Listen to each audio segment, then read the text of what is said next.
is a production of DallasCowboys.com and the Dallas Cowboys Football Club. How about them Cowboys? Yeah!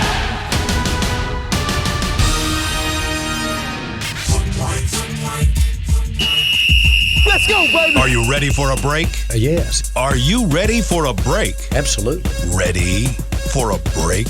Yeah, and so much for that. It's time for The Break on DallasCowboys.com. We were on a break! With Nick Eatman, David Hellman, Ambar Garcia, and Derek Eagleton. It is Wednesday, September 29th, 2021, season 17, episode number 30. Welcome to the latest edition of The Break. Live from the SWBC Mortgage Studios at the Star. Lots of things we got to get into today. We're going to have Bucky Brooks joining us here soon to talk a little bit about the Carolina offense versus the Dallas defense. But before we get to that, there are lots of topics that we need to talk about specific to guys that have been out, whether it be injury or COVID, and getting some updates on where they are. Let's start first with the fact that there were no injuries in this game. That's always a bright spot for any team in the NFL, come out of a game with no new injuries. But there were three guys that we mentioned yesterday on our show. I think we talked about them yesterday, but guys that have been on IR. And I know we talked about it, about the possibility that this would be the week when they could be taken off of IR. This was the earliest that they could be. Tell me what's the status, I guess, at this point with Neville Gallimore, Kelvin Joseph, and Sean McCune. A ways away. That was Mike McCarthy's wording yesterday. All of those guys are still probably multiple weeks with an S away from being ready. So they're eligible, but maybe anywhere between 2 and 4, depending on who you're talking about. The bye week sitting there, so all three. I mean, they got 3 games to go.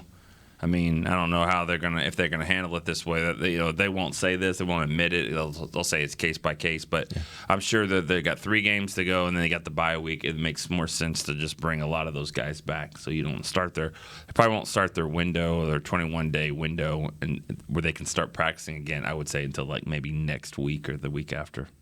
That's interesting because I actually thought, at the worst case scenario, they at least start the 21 this week, but it sounds like they're not even ready to really practice at this point. So, yeah, I mean it's always a guesstimate. But if you remember when, especially Neville, and I think Kelvin's probably the one people care the most about, which Kelvin suffered his injury the latest in camp. I mean, he did that during the final preseason game, groin injury. Donovan Wilson probably going to miss another game with his groin injury. So you think about, I mean, it's a substantial injury, especially for a guy that runs as much as a DB.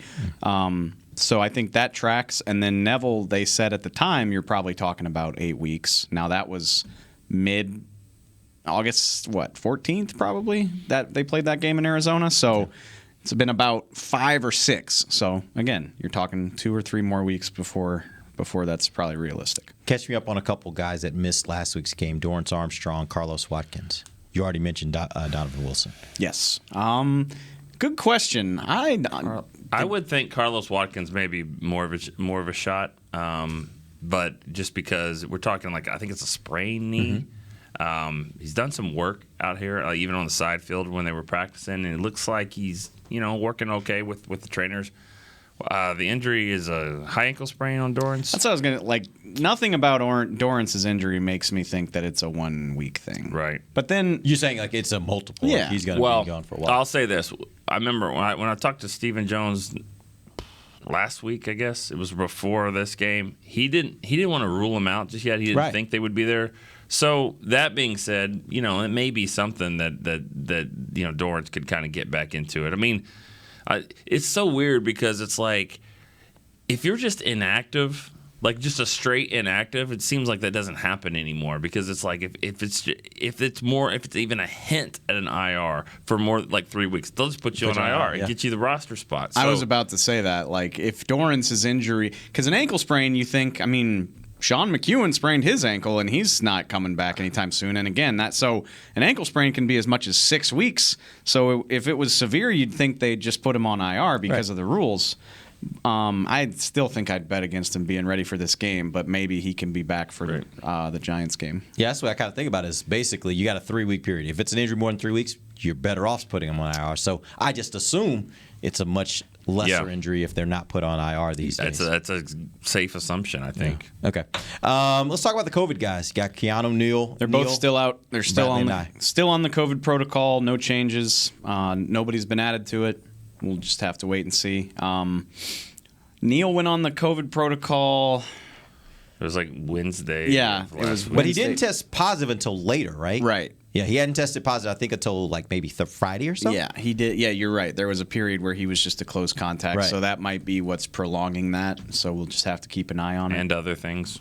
Yeah. Well, that just because he's got different rules than other people. Right. Yeah. Which is the. Can I say that? I don't know. I think you did. So he does. He has different rules. All right. So keep an eye on it. It's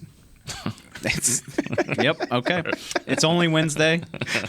It's only Wednesday. So it feels later than. I mean, I don't know what it feels like anymore. I just want to get. I can't wait. Sunday to Sunday to Sunday. They don't play on a non-Sunday again until Thanksgiving, and I'm jacked about it. But we got 3 weeks to go here.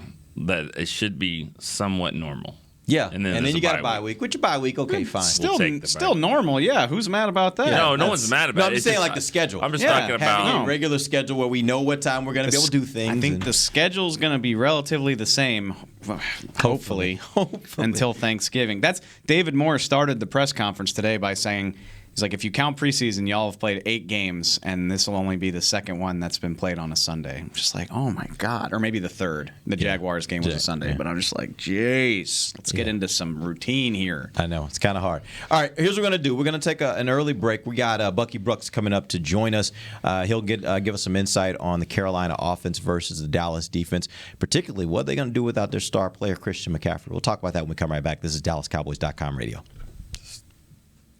Before there was a draft, you could size up a cowboy by 3 simple factors: the crease in his hat, the bend of his brim, and his unbending attitude. A man's Stetson didn't just protect him from what life threw at him, it projected a rugged, unstoppable spirit.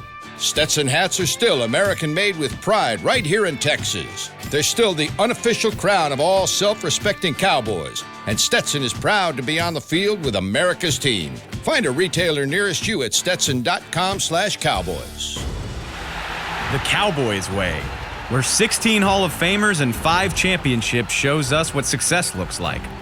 Where turkey is always the second best part of Thanksgiving Day. Where we are all defined by one single thing, the star. Where we as fans know it's our job to keep the tradition going. Bank of America is proud to be the official bank of the Dallas Cowboys and to support the quest of living life the Cowboys way. Copyright 2020, Bank of America Corporation.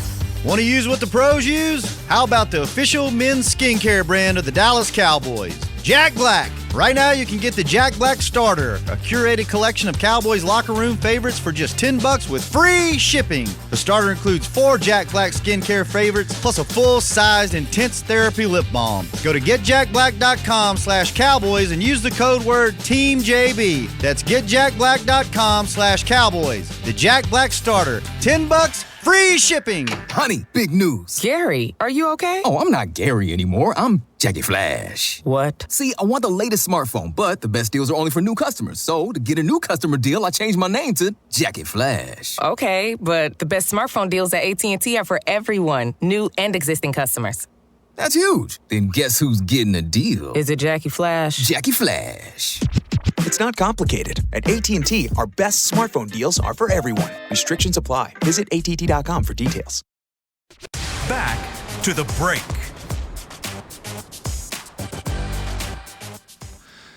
Download the official app of the Dallas Cowboys to get access to in-market game broadcasts, mobile tickets, daily podcasts, live pregame and postgame shows, game updates, and more. Download in the app or Google Play stores. Cowboys app. Make sure you do that. Welcome back to the second segment of the break live from the SWBC Mortgage Studios at the Star. And real quick, I wanted to mention on the app.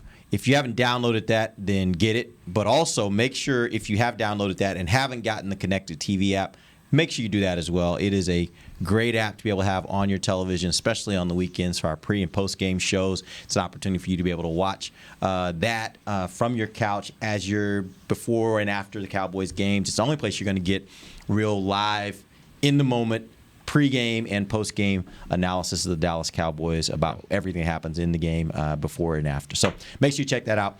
You can get that on Roku, Apple TV, and Amazon Fire. All right, we're joined right now by our weekly guest, Mr. Bucky Brooks from NFL Network.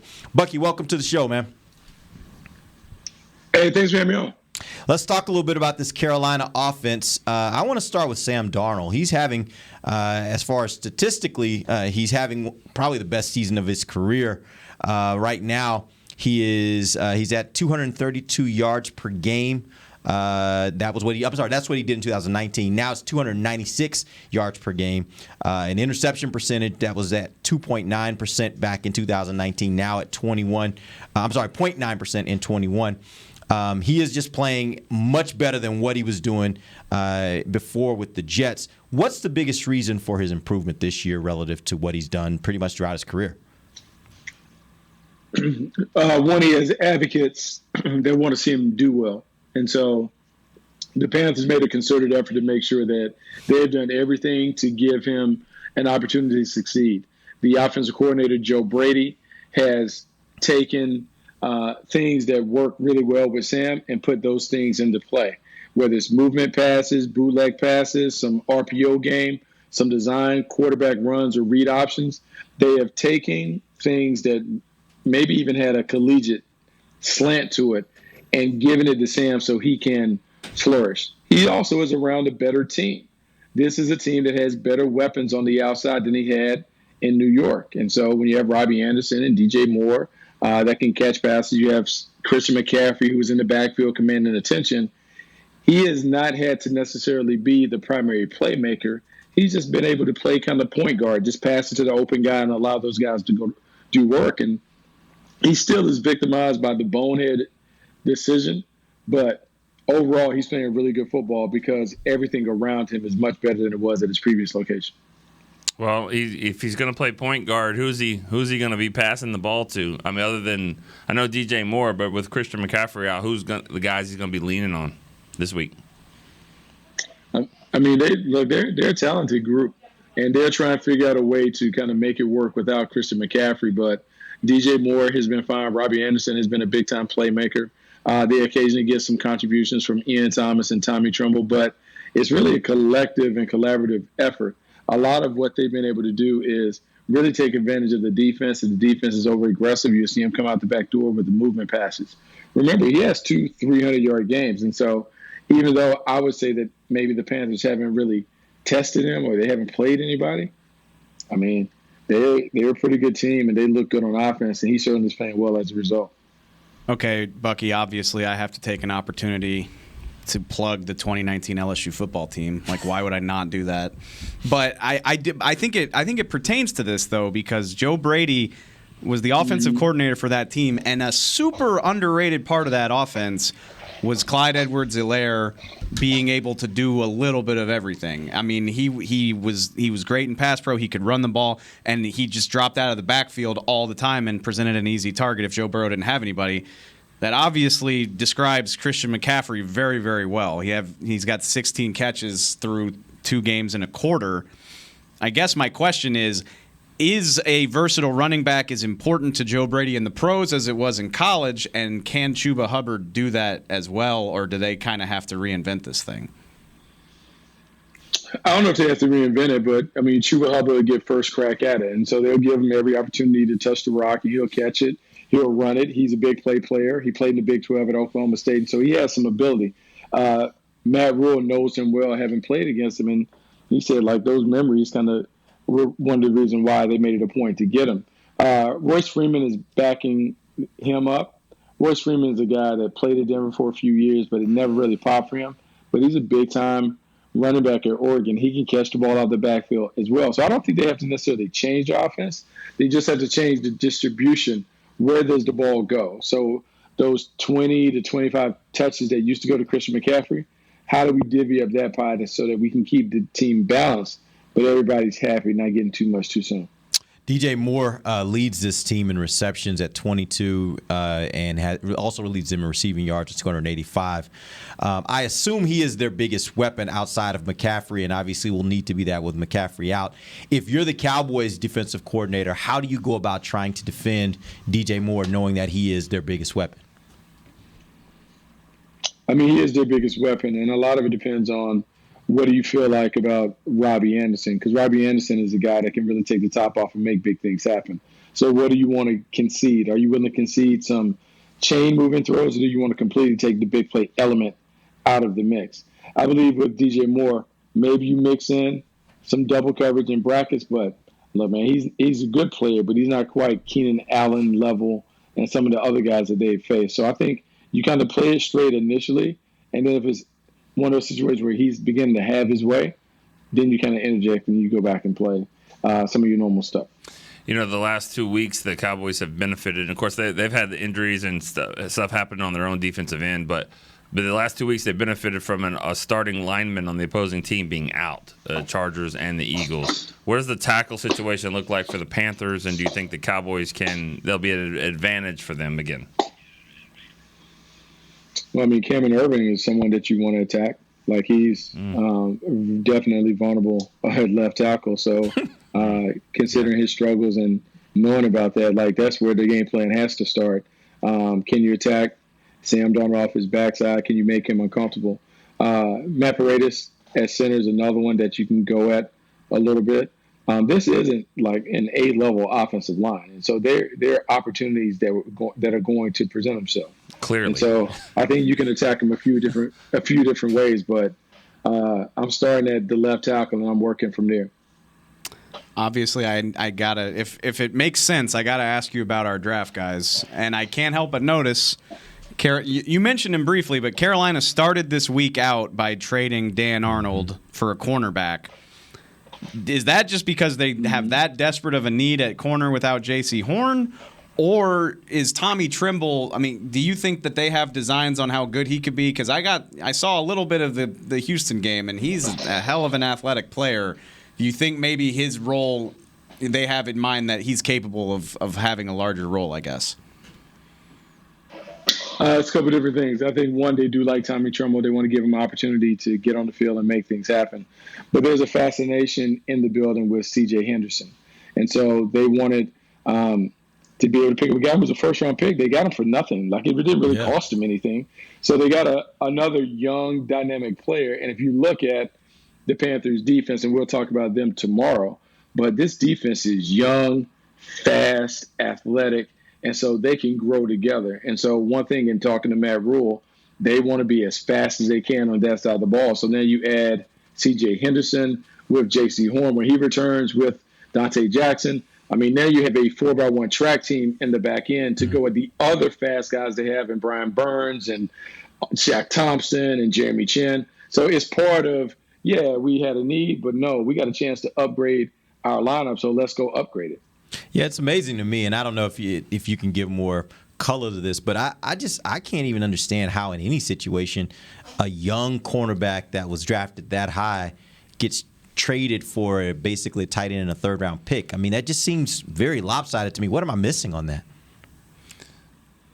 Well, what you're missing, there were some things that was going on with C.J. Henderson down in Jacksonville where he had kind of, I won't say he disappeared, but he disappeared for maybe a few days, a couple of weeks down there where he was trying to work out and sort through some things. And so the clock was always ticking on him down there in terms of where he would fit. And whenever you get a new regime and a new head coach and the head coach didn't draft you, you were subject to be on the first plane out of town if things aren't going well. And so when the team starts out 0-3, they have a draft pick, Campbell.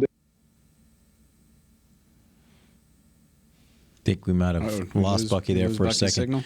Yeah. It's actually to upgrade and get better. So it was just a thing where Urban comes in. He's not necessarily his guy. They have some guys that they drafted, so it was a chance for them to get better, so they took advantage of the opportunity. We're joined by Bucky Brooks of NFL Network. I did have one more question from you, particularly to the Dallas defense. Trayvon Diggs has 3 interceptions in 3 games, obviously playing really well for Dallas. How good is he from a national standpoint? If you look at him relative to other cornerbacks around the league, How good do you think he is? And here's the more important question. Where does he still have room to grow?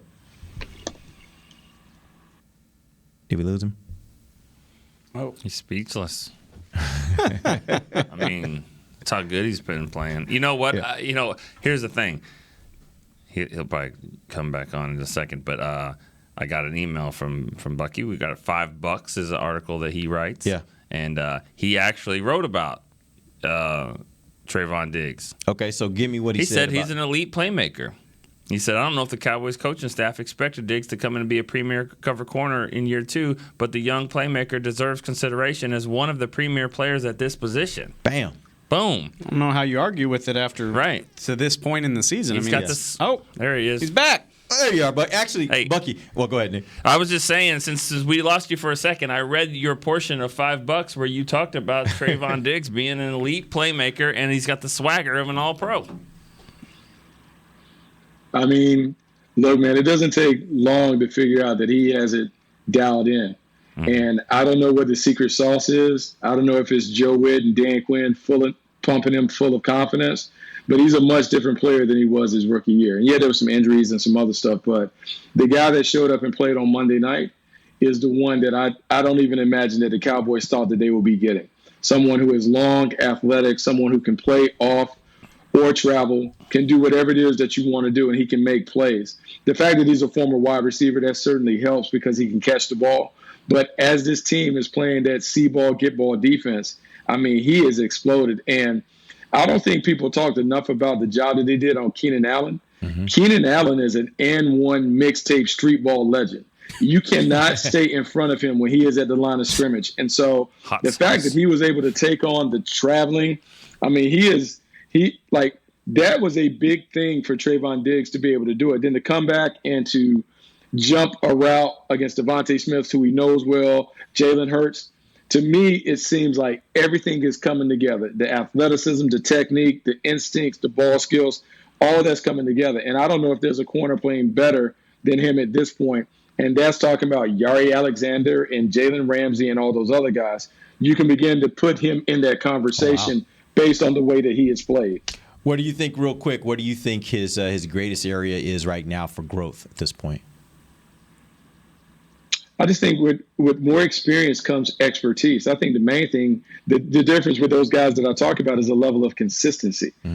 Jalen Ramsey shows up every week and you know what you're getting. What you would like to do if you're the Cowboys is to know that each and every week, number 7 is going to take care of business on the island. Whether we're traveling, whether we're lining up playing right and left, that he just lines up and goes and plays. And so he has played so well that, to me, I'm just like, man, what has unlocked? I know in the offseason he worked with his brother. You can see those highlights and stuff, but this dude is real. I mean, he is as real as they come. And for the Cowboys to get him in the second round, when people talked about him being a first rounder, he's playing like a top 10 player, regardless of when he came into the league.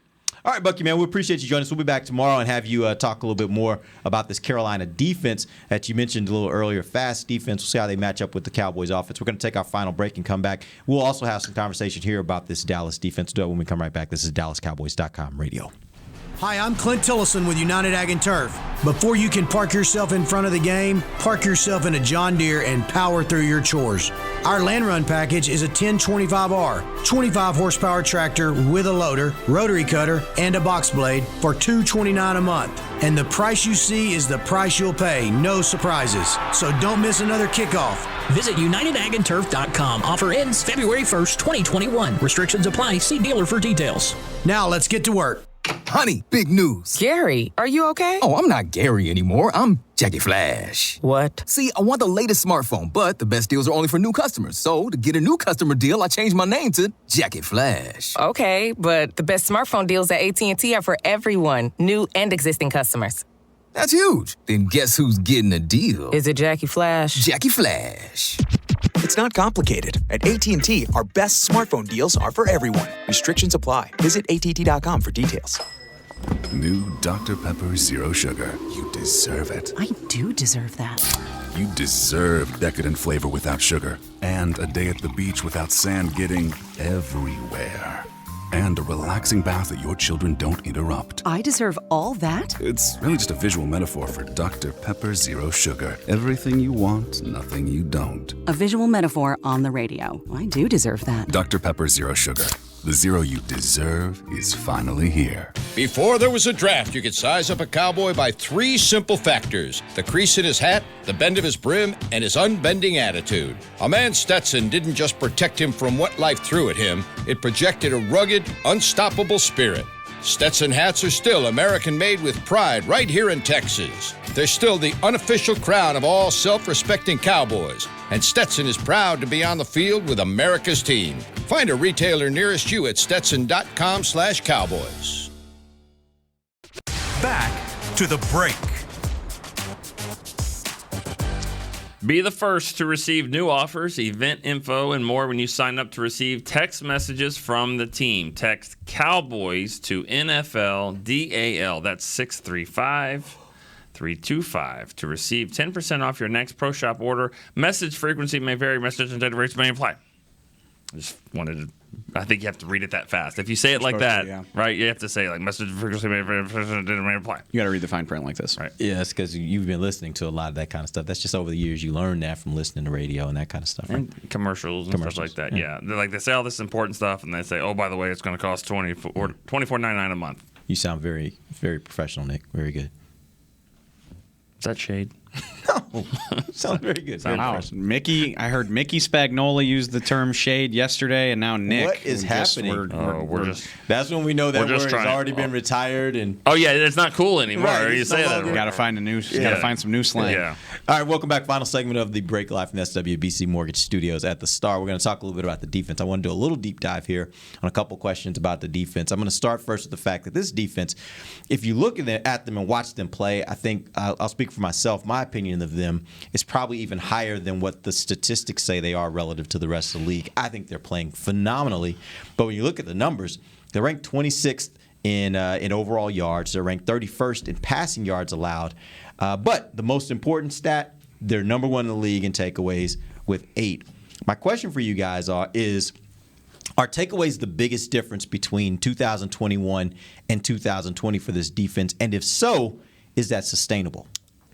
First of all, no. It's not the biggest difference. I mean, you cannot undersell how bad they were last year, just in terms of the type of plays they gave up. I mean, they got gashed on the ground. They lost receivers in the passing game. I mean, we just finished week 3. Think back to week 3 last year when Tyler Lockett had 120 yards and 3 touchdowns at halftime of that Seattle game and would have had an extra touchdown if Trayvon Diggs hadn't punched the ball out at the goal line. I mean, the type of stuff that they were giving up. No, it wasn't just that they weren't getting takeaways. They were just awful. And so that it's striking because I think I said this yesterday. They still seem to have a problem with chunk plays. Right. Like I don't care about yards per game. I think that's an outdated way of looking at how good or bad you are because what happens in the context? Are you allowing touchdowns? Are big plays going for 6 or are you stopping it and then rallying? That type of stuff. So there's a lot of reasons why they're a lot better than last year. I do still think they have a problem with chunk plays, though. Right. They also seem to have just a better understanding of what they're doing. I know that one touchdown there in the game where they got lost and all that. But for the most part, Dan Quinn, I think, has done an amazing job of 2 things. You know, you hear it all the time. Well, they're going to simplify it for the players. Well, if they're simplifying it for the players, what do you think Joe Brady and offensive coordinators are also doing? If it's that simplified for these guys, Dan Quinn's done a great job of making it something that's very relatable to these guys, but still exotic in another way. I mean, Micah Parsons is flying all over the place and lining up in different spots, which means other players are lining up in different spots, and it's working out so far. He's getting these teams to kind of be confused. But yet the players, for the most part, don't seem to be confused in what they're doing. So maybe that extra preseason game, which is an extra week of training camp and stuff like that, we all complained about it in our own ways. But I think it might have helped because they really needed to be on the field to learn those things. I'll change this question. Do you think that the most important thing that they're doing is taking the ball away? Well, I just picked them up on my fantasy team. I'm just going to tell you that. Because they get points. They get points. They're getting turnovers. Did you really? And I did too, by the way. Yeah. I did too. Now they're not starting, but I got them. I picked them up, and I'm kind of holding. You have a backup defense? What is this, amateur hour? No, we do 2 defenses. We do 2 of every position. Oh, you play 2 defense? No, play 1 defense, but you can have 2 of every position. That's at least 2 of every position. That's a wasted bench spot for me. Well, but you couldn't use it for something else. It has to be a defense. Like you have to have that's 2. Weird. You have to have 2 kickers. You have to have 4 running backs, receivers. That. Like there's a lot. Okay. It also makes it to where cut and add a defense every week based on what the matchup is. Who they're playing. Yeah. Who are the Jets No, got? that's actually not a bad way to do it. That's actually not bad. Anyway. And also when you look at who the Cowboys are playing the next few games. Yeah. I mean, I get it. Carolina's, they're 3-0, but it wouldn't surprise me if they don't go out and play well and all that. And then you got the Giants coming in. You got the rookie quarterback in New England. And they haven't figured it out over there in New England yet either. So, the Cowboys have favorable matchups here, and they're taking the ball away, and they're getting sacks. It doesn't really matter who it is. I mean, they're getting after them. So the answer to your question is absolutely, and that it's scary because turnovers and takeaways scare me because there's no rhyme or reason to it really. I mean, some teams are good at it, but like nobody really has an answer for why you're not getting them when you don't, and nobody has a great answer for why you are, other than probably confidence, just being confident in the scheme, knowing where you're supposed to be, and having a history of like, well, we've done this before, like we can make these types of plays. No way. And I do think that's important, especially first 3 weeks of the season. A lot of new players on this defense. You're still feeling things out, and you're getting these types of results. I think that's really important because they should already feel confident. Like, yeah, this thing works when we're on the screws, and so it can get better. Now, do I think it's realistic to think they're going to do 8 in 3 games all through the season? I mean, what's the math on that? Mm-hmm. So 8 divided by 3 is like 2.5. So they're going to have 36 takeaways this year. That would blow the best mark for the time that I've been here out of the water. A lot more than that, really, when you think about 17-game schedule. Yeah, I mean, I can't do math on the fly. Me either. But it was so much easier when it was 16. Then at the 4-game mark, you can just now it's So I think it is sustainable at this level? Probably not. Like there will be some 2- and 3-game droughts, but for them to be doing it this consistently this early, while they're still kind of getting used to everything, I think that's really encouraging. Especially when you were to say any team in the league, hey, our best pass rusher is going to be out. Mm-hmm. He's going to be out for a while. And in one game, our top 2 pass rushers are going to be out. We're going to have to figure this out and move some people around and all that. This is why you keep the linebackers, that they did. I mean, they kept the depth there. And one of those other points that we didn't ask Bucky about it, but one of the points that he made is that it's time to give Jaylen Smith his props. He's playing really well based off of expectations, but he's done a nice job and he's helped. This is going to sound mean, and I really don't mean it to. Jaylen Smith is a serviceable player right now. Still probably not living up to the size of that contract. But living up, yeah. Yeah, but that's okay. Not probably. You're right. Yeah. He's not living up to it. But for where we were a month ago, thinking like, do they have to cut this guy? How are we going to what are you going to do with him? And I'm not trying to say anything bad about this guy because he's a good leader too. But I mean, you could argue that D. Law is not living up to the contract. You can argue that because it is such a huge number. Mm-hmm. He is still your best player. He's your best pass rush, and he does things that aren't in the stat sheet. So that's why it's kind of tricky. Mm-hmm. You can't just go off sacks with him. But, I mean, $21 million a year is a big, big number. And, you would have liked to see a little bit more production, too. But he does help. I think with this defense, God, I want to see him with a Dan Quinn defense. This could be nasty with him. I can't judge DeMarcus for breaking his foot. Well, he's not giving you return on his investment. Yeah, he broke bones in his foot. He can't play. I really meant last year. No, sure. I mean, since he signed that deal, even he's been so much better than a lot of people want to give him credit for. Still, probably not living up to that number. That's fair. But is Zeke?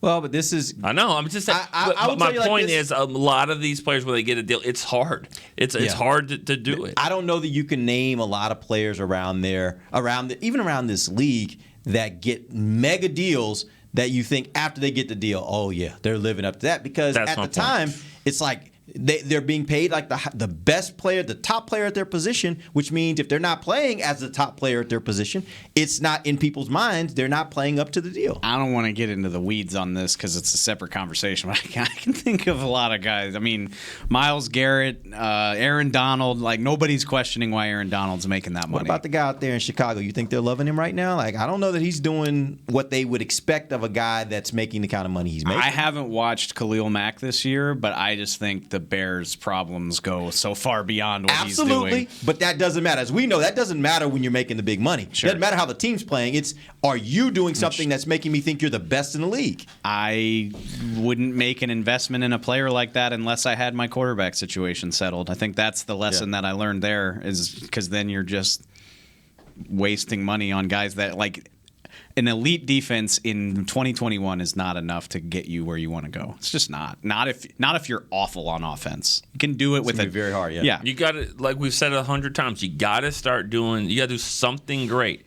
And this team, this Cowboys team, has got a great offense now that is showing, and they had it. We saw the makings of it last year, but I think what's happening more than anything is that they will do anything. They will play any kind of style. Those styles make fights they talk about with boxing. They will slug it out. They'll dance around the ring all day if you want. They'll do anything you want. I'll run it up the middle all these times. I'll run it to the outside. We'll throw it 50 times. Any way you want to play it, we'll play it that way, and we'll play it better. And honestly, I think that's the reason why the defense is what it is. I think this defense, in my opinion, all they had to do was be an opportunistic defense. They didn't have to be great. And I think that's what you're seeing. They're getting takeaways, and more importantly, they're getting takeaways at opportune moments. They are stopping them in the red zone, which matters. I was going to say that before we kind of got derailed, is if they keep doing this, if they are reliably getting 1 to 3 takeaways a game, I think in the offseason we were like, all they got to do is be mediocre, middle of the pack. If they're doing this, they can be 25th in total defense. Right. And doesn't matter. I'm Gucci. Doesn't matter. Yeah. And that was the whole point I was making with that, is that the numbers will tell you that they haven't played great defense, but they're doing what they need to do for this kind of team, for this kind of offense. Right. They just got to be opportunistic and give them as many shots at it as possible, because this offense is going to score more times than not. Let me go back to the offense real quick. Jason Garrett, I'm not taking shots at him, but he would always say, hey, we do what we do. We do what we do, and they adjust. And that would work if it's going really well. I think what we're seeing now is we're not doing what we do. We'll do whatever you don't want us to do. And whatever you're not ready for, and we'll do that. And it's incredible. I mean, I felt like we came in here every Monday during the disappointing years of the Garrett era talking about that. It's like, oh, look at that. When you're not better across the board, that doesn't work. And the years that worked for them, they had incredible offensive lines. Yeah. Mm-hmm. And 14 they had a guy playing at an MVP level at quarterback, and in 16 they had that year arguably the best running back in the league dictating the pace of the game. So that's awesome when you're better across the board, but when you're not, being adaptable is a lot of fun and way better. That's exactly right. That's why I go off on these tangents about Kellen Moore, because it's so refreshing. Yeah, I wanted to get one more question. I wanted to get one more quick question for you guys on the matchup this week. We talked a little bit about Trayvon Diggs a little earlier with Bucky. Obviously, he's leading the NFL in pass defenses with 6, tied for the league in interceptions with 3. Would you use him this week to take away Moore? Moore being their best option. Would you use him in that kind of role where you travel in with him and just try to take him out of the game and force other guys to beat you, even if you got to double them up? I mean, I absolutely feel comfortable with that. If he can do it against Mike Evans and Keenan Allen, I think highly of DJ Moore. I loved him coming out of the draft. I think those guys are better than DJ Moore.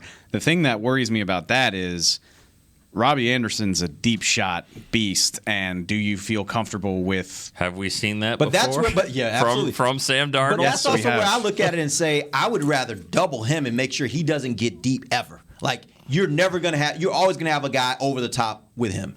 And I would make sure that that's a mainstay. And then let's say I'm going to take away DJ Moore with my best defender. Yeah. He might make some plays, but I don't think he's going to get off. And so to me, that's kind of your best of both worlds. And then who you going to beat the Cowboys with? Right? Well, you can also flip it too. You can also say, I'll take him against Robbie Anderson and just shut him down. If he can shut him down, and then maybe you double team DJ Moore. I mean, there's different ways to skin the cat. So they maybe will do all of it. I think people lose sight of, in the course of a game, you do a little bit of everything. I mean, it's just not as simple as this and this 65 times. The only reason I ask that is because I do think maybe for the first time in a very, very long time, Dallas has a corner where they are actually using him like that, where they're saying, you're going to take this guy out of the game. And he's been pretty good at it. A-OK with Trayvon Diggs having that assignment, and just bracket Anderson and actually have the safety get over there. Right. Because that was the problem in New York a couple years ago. He was supposed to be there. That was the problem in week 1, too. Like, Anthony Brown was supposed to have safety help, and it just didn't get there. So don't make that mistake. I mean, just think about what this team has that we've just talked about in the last 5 minutes that we haven't had. Adaptable play callers that do like weird and exotic things. Teams that turn the ball over. A defense that gets turnovers. A shutdown corner that travels with everyone. Great safety help and safety depth. I mean, what's going on here? Right? I don't know. I mean, when Donovan Wilson comes back, I don't know who the backups are going to be. I don't either. Hooker, Donovan Wilson. Okay, Hooker and Donovan Wilson. Donovan Wilson and Malik Hooker will probably be your backups to Jaron Kearse and Kazee, even though they're all going to play. There's years where those two backups would have easily started and been really good upgrades. Yeah. So safety depth. I mean, that's what is that? It's everything right now. I can't wrap my brain around it. I think that Jaron Kearse signing and what has happened here is one of the more underrated things that we haven't talked about a lot.